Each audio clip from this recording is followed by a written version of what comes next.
Pangalawang sakay. Oo.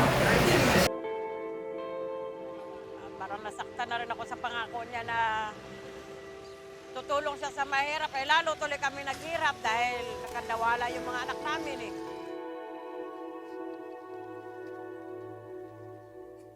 My campaign against drug will not stop.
May pressure ka dito ha. Oo, pressure ako. Kaya pre, basta pagka-picture natin sabay takbo ha. Oo, pre. Kapag may nakita tayo gago.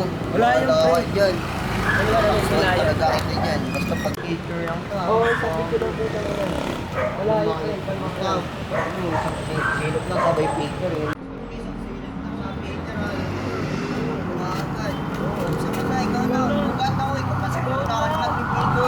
Sige, pagkat ito, wala ko magkakaroon.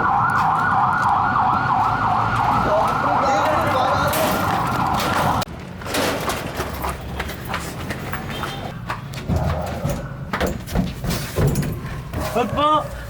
Wag po!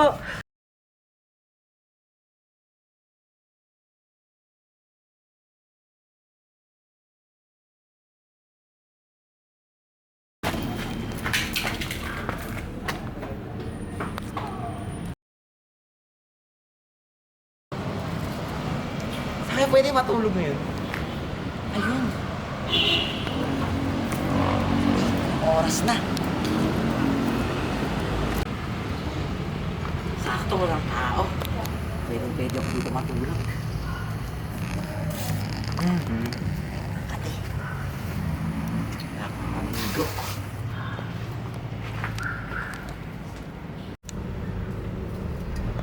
Ano ba yan? Uy! Pwesto mo ba to? Pwede mo makitulog? Uy! Tugo. Puta, patay!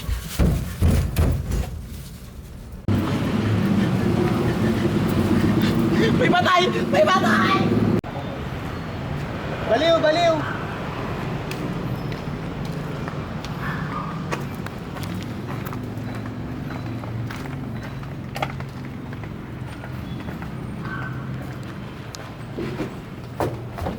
Ay, putik, totoo nga.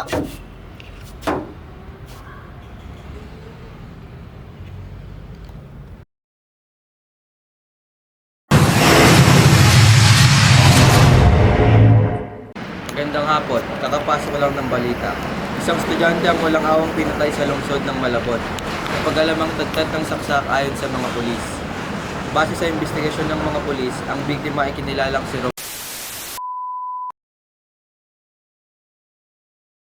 Dami na naman natin nahuli dahil sa droga, pre. Kaya nga, ang dami na naman nagbebenta ngayon. Kawawa naman yung mga pamilya nila. Oo nga eh. Imbis na pinasusustent na sa kanilang pamilya, ginagamit nila ito, pambili pa ng mga droga. Kaya nga eh, sa isang lugar, may nabalita ako na namatay. Ha? Sino doon? Si Rob Martinez, pre. Ha? Kawawa nga yan eh. Wala pa nakaalam sa kaso nun.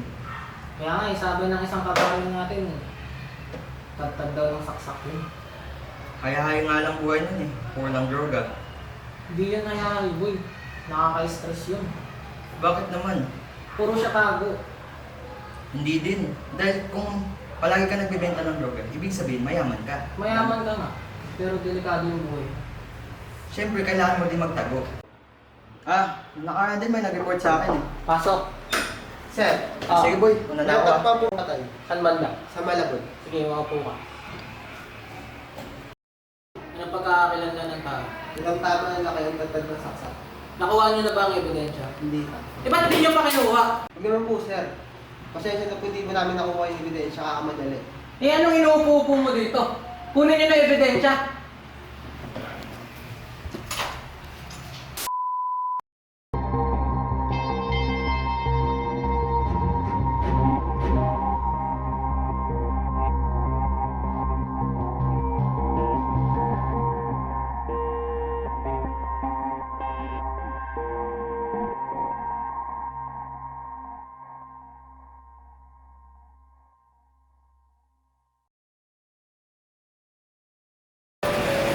Pakalawang sakay. Parang nasaktan na rin ako sa pangako niya na tutulong siya sa mahirap. Eh, lalo tuloy kami naghirap dahil nakandawala yung mga anak namin eh.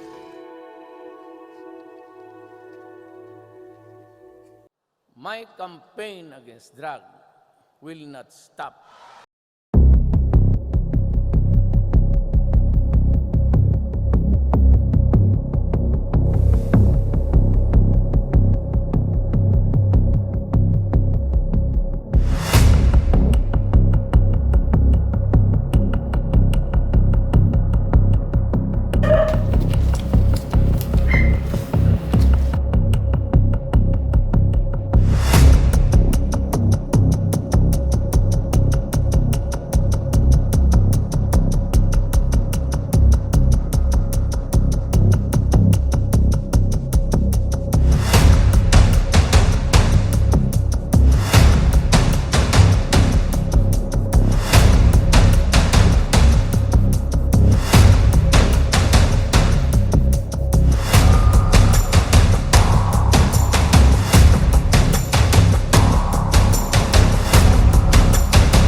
Magandang hapon, kakapasok ko lang ng balita.